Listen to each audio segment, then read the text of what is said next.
There are several different restraint methods that you can use to keep your patient in the correct position for the correct amount of time. You can use ties like we use in surgery. Wrap it around each limb, secure it, making sure it's not too tight. Tie it to the edge to hold the dog or animal in place when you're doing it. You can also use tape. You can, like especially if you're doing a forepaw, you can tape it down, and that way you only need one person in the x-ray room, which is good. You want to reduce the number of people that are in the room to as few as possible. And the other method would be a chemical restraint, which basically means when you're wearing your dosimetry badge, it takes readings of all the radiation exposure that you've had. We just started ours a few months ago, and we have it on an annual contract to where they will mail the badge to them, and they will scan it and send us a report on how much exposure each individual tech has received. And so that way we know if we're getting too much radiation, wearing the correct amount of PPE. This is our radiation suite. Radiation, you have to be very careful with x-rays. Some people take a casual stance with it, and that's not a good thing. It can damage your DNA. It can damage your future children. If you're of childbearing age, pregnant people probably should not go in and do x-rays at all. This is our protective equipment, our lead aprons, our lead protector. I'm wearing my badge. It'll let me know you wear these all the time, and it records how much radiation that you've received, so to let you know that when you're getting to where you've had too much. In the radiation suite, this is where we hang our protective equipment. You want to make sure that you hang it on an appropriate hanger so that there aren't any creases in it, because where there's a crease could make a compromise in the lead and let radiation in. That's not good. Thyroid covers, they're particularly sensitive to radiation. We have gloves, lead-lined gloves that you wear if you're having to hold the patient and position them during an x-ray. This is our x-ray table. This is our collimator. As you can see, it shines a square basically down on the table, and you can adjust, you can collimate it for a wide view if you're x-raying a large area, or you can go long if you'd like doing an abdomen or a bigger dog. So that lets you know where the center of the x-rays going to go, and it likes to go out a lot. That's where you center it, depending upon what part of the animal you're going to do an x-ray on. Up here we have different settings. Ours is a digital machine. We have some preset figures in here, like if for a lumbar, our KVP is at 82, MAS at 22.5. A skull would be different. It's set at 80 and 17.5. Chest is different.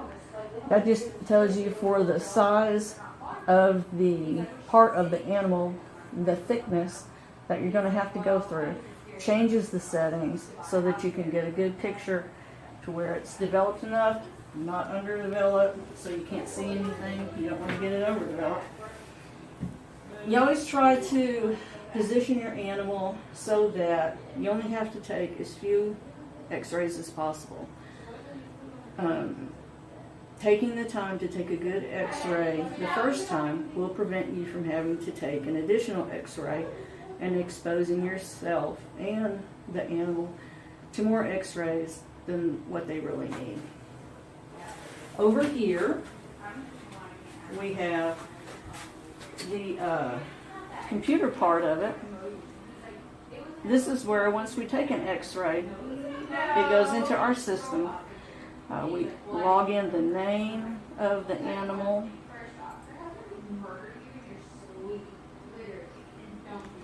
which we're going to go with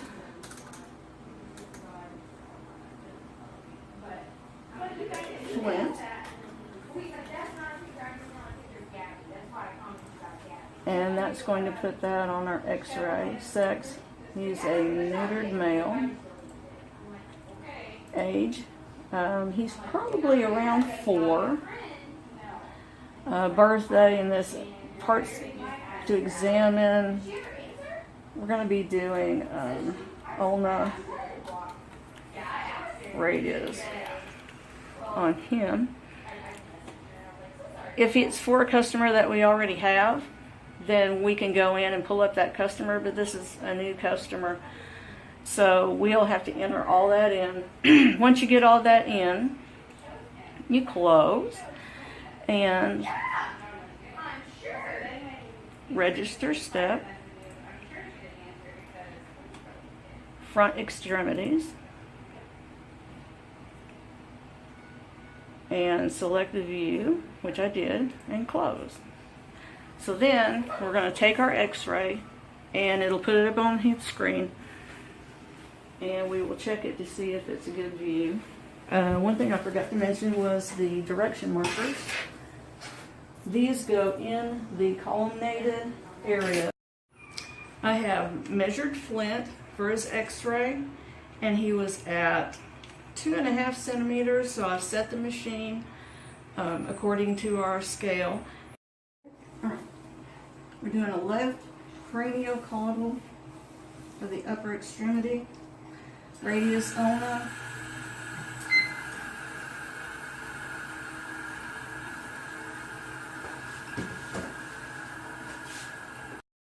Okay, we're going to do a ventrodorsal thoracic x-ray. We've measured her, and I've put the correct information into the x-ray machine. Hang on, baby, hang on. Okay. We're going to try so we don't sedate you. We're going to move her up to the caudal border of the scapula, and I'm going to columnate it where it only gets the correct amount. You don't want scatter radiation. That's bad for everybody. I'm going to label her side. She needs to come down a little bit more. There we go. All right.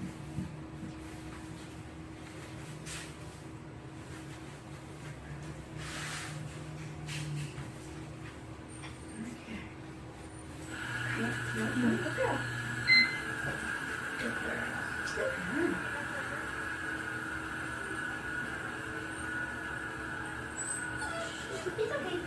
You can relax. These are our calipers. It's very important that you measure your animal correctly so you don't either over or underexpose them. You want to measure the widest part that you're going to be taking the x-ray of. You need to do it, if possible, while they're standing so that you can get a truer idea of exactly what their measurements are. If you're doing a ventral dorsal view, you want to measure the widest part that you'll be seeing from the ventral dorsal view. If you're going to be lateral, then you want to measure, let's just say their chest, laterally, lengthwise. Very handy tool. This is our radiology equipment. Here's where we set centimeters equals distance. Our KP is for a kilovolts peak, and the MAS means the milliamps per second. These adjustments are going to give you your contrast, clarity of your x-ray. This is our it's hard for me to say, columnator, there we go. And this is going to adjust our beam so that you don't want it too large, that way you get scatter radiation. Nobody likes that. And this is the lamp that puts the crosshairs down on our patients so we'll know where to position them to get the x-ray. We have a digital system which pretty much tracks everything for us, which is really handy.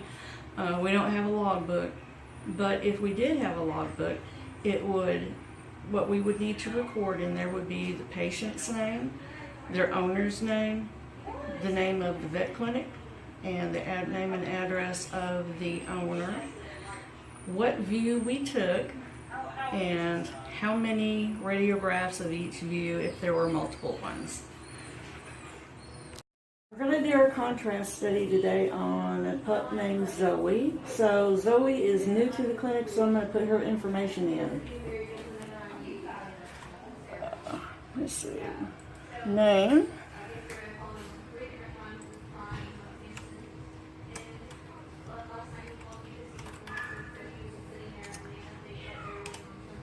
Whoops. And we're going to put Zoe. She is a female, approximately 3 months.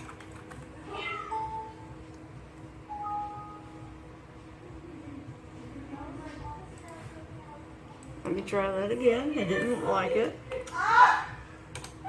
That's such a girl thing. Birthday. Approximately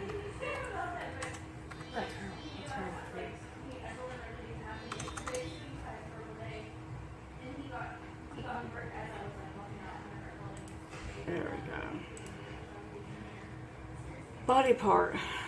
We're going to do abdominal.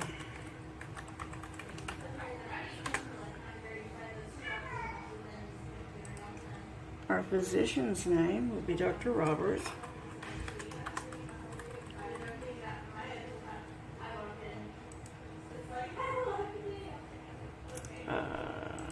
Telephone.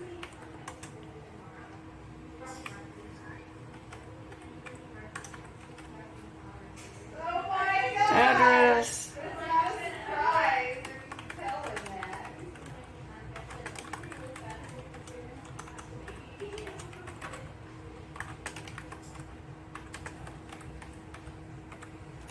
Okay. Let's see. Her weight. We just weighed her, and yep, she was at 14.5 on the pounds. Ooh, it doesn't want me to put that in there, so let's go with 14.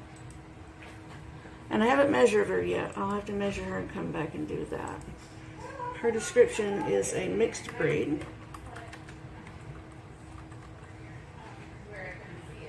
She's not registered, so we don't need to figure out any of that. And she is unaltered. She's a little bit too young for that.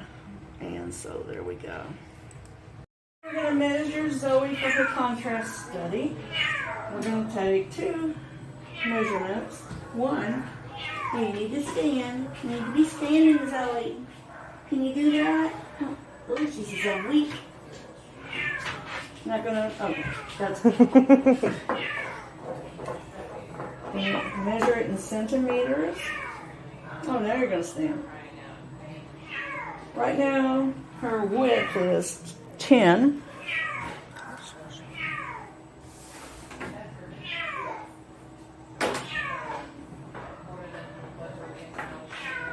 And we're going to measure your depth at the widest part, around the 13th rib.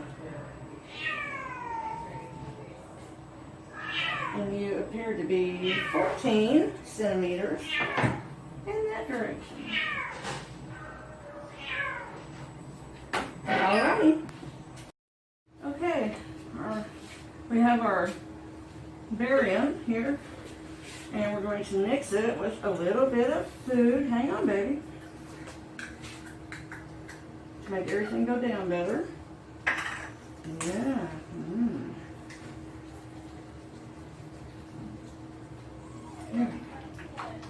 Poor baby, hasn't had anything to eat in days.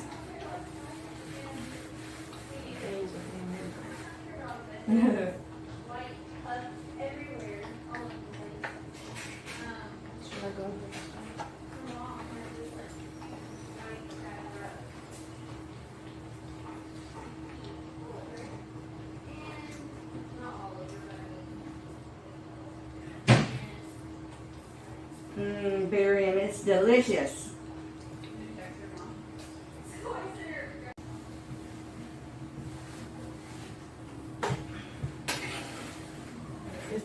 There we go. There's a good girl. There's a good girl. Good girl. Good girl. You're such a good puppy. Oh, such a good girl. There we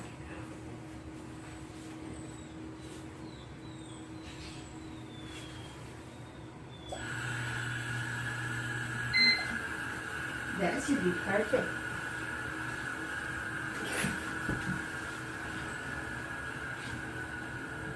Perfect. That was perfect. Can I have kisses? Thank you for giving me. Rest. Okay, Ashley, what am I doing wrong? No. You're supposed to prime it for a minute and then click over it, right? Click down. You don't have to Okay. click on the top. Okay.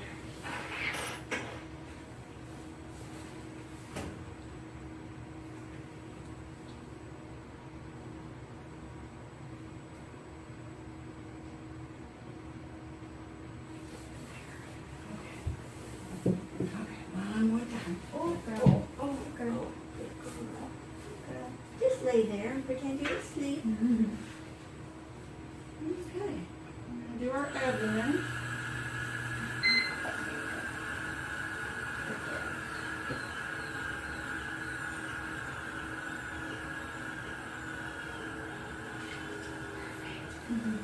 Thank you, Ashley. For our OFA radiograph, we're going to take our measurements from the widest part of the hips, and that's what we set our machine by. We want our forelimbs to be extended cranially. We want our hind limbs in full extension, parallel to one another and also parallel to the table. You want your tail centered on the spine. Now, with the dog that we had, he had been sedated for some other x-rays. He was coming out of sedation, and this was becoming uncomfortable. So on the radiograph you're going to see for OFA, his tail is not in line, and his legs could be a little bit better up, straighter and more parallel. But he was really uncomfortable, so we decided that we would take this and not hurt him anymore.